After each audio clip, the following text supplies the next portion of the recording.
Welcome. Turtle walks are a wonderful way for the general public to experience one of nature's most ancient and incredible processes.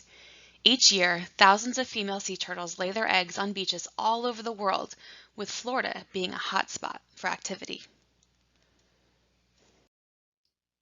Keep in mind, though, organizations such as ours that offer these programs do so under the permission of state and federal agencies. Turtle walks are not something that can be offered by the general public for many reasons. Please keep in mind that if you do happen upon a nesting sea turtle while on the beach, not to use any lights of any kind, including your phone, to take photos or flashlights to illuminate the scene. Please refrain from stepping on the tracks as they help biologists identify the crawl the next day. Lastly, please give a nesting female as much space as possible to deter her from abandoning her efforts.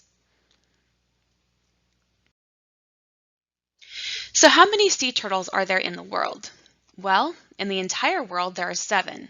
These include the loggerhead, green, leatherback, hawksbill, Kemp's ridley, olive ridley, and flatback, which occur in all but one ocean.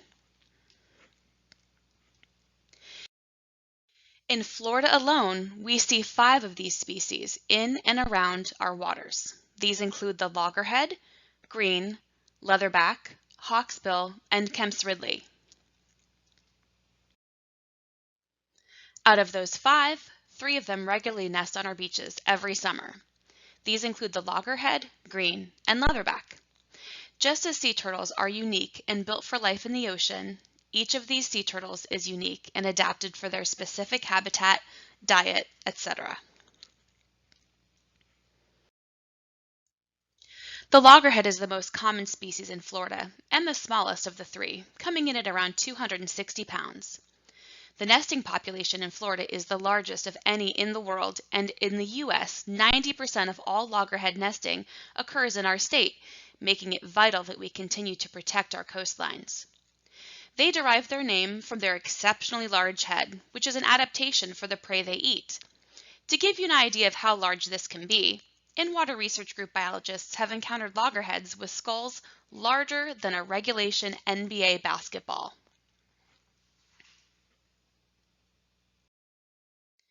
Green sea turtles are the second largest species in the world, weighing an average of 300 pounds. They're named not for the color of their skin and shell, but rather the food items they primarily eat as adults. This includes seagrass and algae, packed full of chlorophyll, which in turn tints their fat a shade of green, hence their name. Leatherback sea turtles are the largest sea turtle in the world, averaging about 800 pounds. But the largest recorded leatherback was over 2,000 pounds, if you can think about it as a smart car with flippers. Their diet consists of only jellyfish, which they find at all depths of the ocean. They're the only species of sea turtle with a soft, leathery shell, which is how they get their name. That flexible shell allows them to dive deep in the water, sometimes thousands of feet down, and deeper than any submarine can travel. The shell expands and contracts under this water pressure because of its flexibility. If it were hard, it would crack. Each species of nesting sea turtle has a distinct crawl and nesting pattern that helps us identify which belongs to which. Loggerheads tend to have a small mound of fluffy sand with flipper tracks that alternate left, then right, and look like commas. Green turtles have a simultaneous flipper stroke that look more like straight lines with a tail poke that dots the middle of their track and nests that look like large craters. Leatherback tracks also have a simultaneous gait with wide spanned tracks, often accompanied by orientation circles they make as they head back to the water. Oftentimes, tracks will not include a nest. This is called a false crawl. False crawls are common in certain species of sea turtles, but an abnormal ratio of false crawls to nests may be due to human activity, making the beach a less suitable site to carry out this process. Can you tell the difference?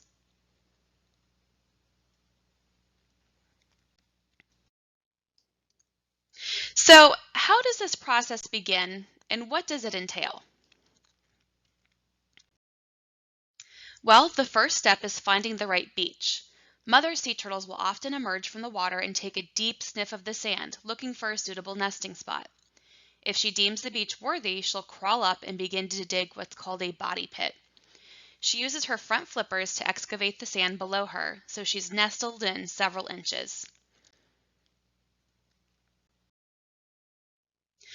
From here, she'll begin to use her extremely dexterous rear flippers to dig her egg chamber, which can sometimes be 2 feet deep depending on the species.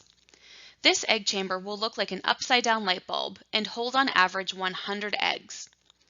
Mother turtles drop eggs out of their cloaca, which is a hole along her tail that is used for egg deposition, mating, and waste. Note her contractions as she lifts her rear end right before eggs are pushed out.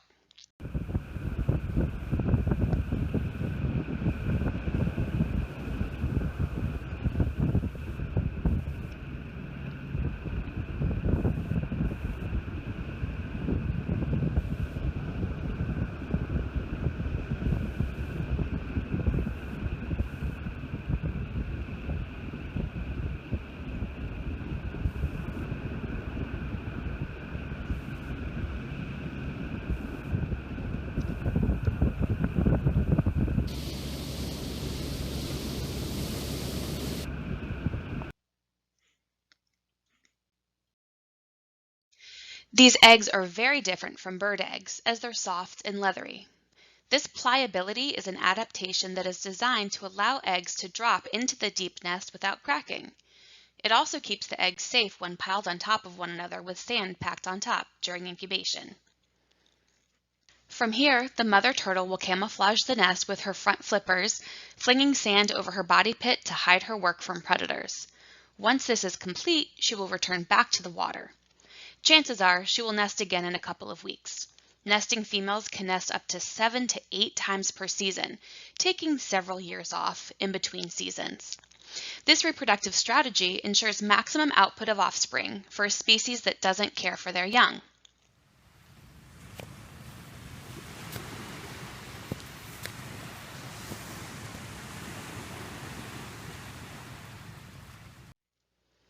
After 45 to 90 days, these eggs will hatch all at once, usually during the night. The sex of each turtle is determined by the temperature of the sand. Warmer parts of the nest produce females while cooler parts produce males. You can remember this as hot babes and cool dudes. When it's time, the hatchlings will pip out of their shell using a tiny protrusion on the tip of their nose called a caruncle, which is like an egg tooth that helps them poke through the leathery egg. From here, they use the bodies of their brothers and sisters to climb out of the nest. We call this a boil.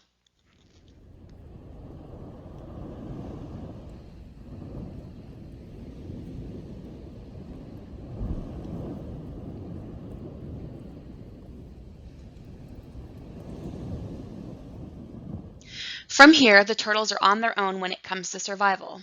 Only about 1 in 5,000 sea turtle hatchlings makes it to adulthood. This, however, is why mother turtles lay so many eggs, to ensure as many as possible make it. If the odds were already against these turtles, they also face numerous struggles with human interactions, often resulting in injury or even death. In the water, the highest levels of interaction come from entanglement from plastics and fishing gear, as well as vessel strikes. In fact, 20 to 30% of sea turtles that strand with injuries do so because of the interactions with boats and other marine vessels. We can reduce these impacts easily by following posted boating speeds, fishing using appropriate gear, and recycling our lines.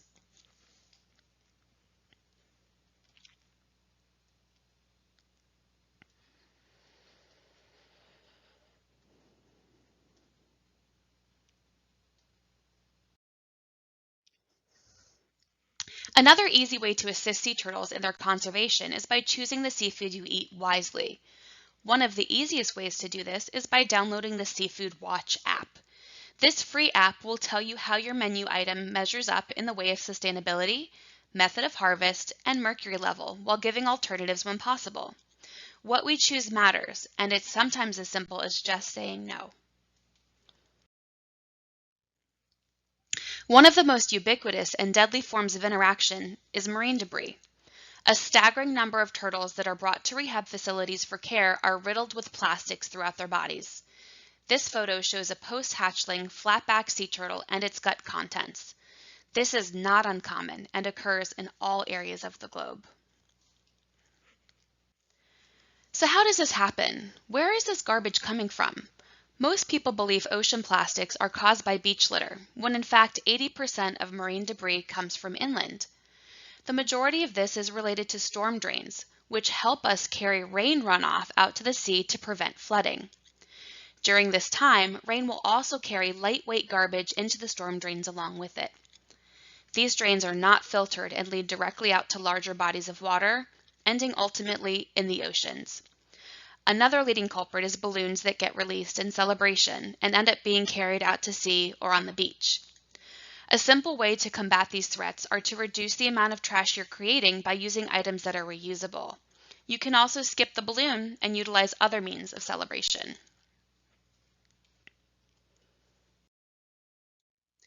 In addition to marine pollution, light pollution is also affecting sea turtles, specifically during the nesting process.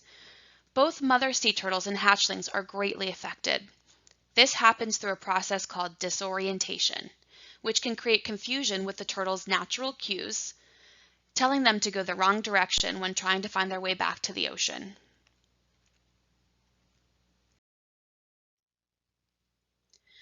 For millennia, sea turtles have been using the brightest horizon as a cue to find their way back to the ocean. This has always been where natural light from stars and the moon reflect off the water's surface. Since the inception of electricity and beachfront property, however, this has changed. Lights from homes, businesses, roads, and sidewalks create a much brighter horizon and cause disorientations in nesting females and hatchlings. We can help by modifying the types of lights we use. Turtle-friendly lighting does not mean no lighting. It's simply choosing the right type of lighting to reduce disorientations. These types of lights tend to be low to the ground, shielded from the beach, and yellow, amber, or red in color. This end of the color spectrum isn't as easily seen by sea turtles, which is why it's the preferred color bulb.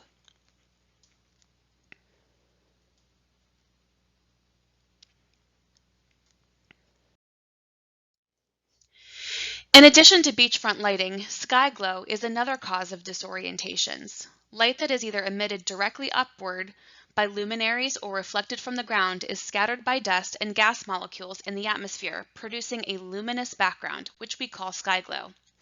It's why we can't see most stars while near large cities. This light pollution is just as much to blame for disorientations as beachfront lighting and is easily remedied by modifying the types of lights we use in and around our homes. We can also help when visiting the shoreline in our free time. Beaches are one of the most overlapped habitats we share with sea turtles. By being responsible beachgoers, we can reduce the impacts we have on what we already know to be extremely important habitat in Florida. Removing furniture, filling in holes, and taking down sandcastles when you're finished with them will help reduce the chances that sea turtles will encounter them and become either disoriented, injured, or dehydrated. Both nesting females and hatchlings struggle with navigating the beach when these issues arise.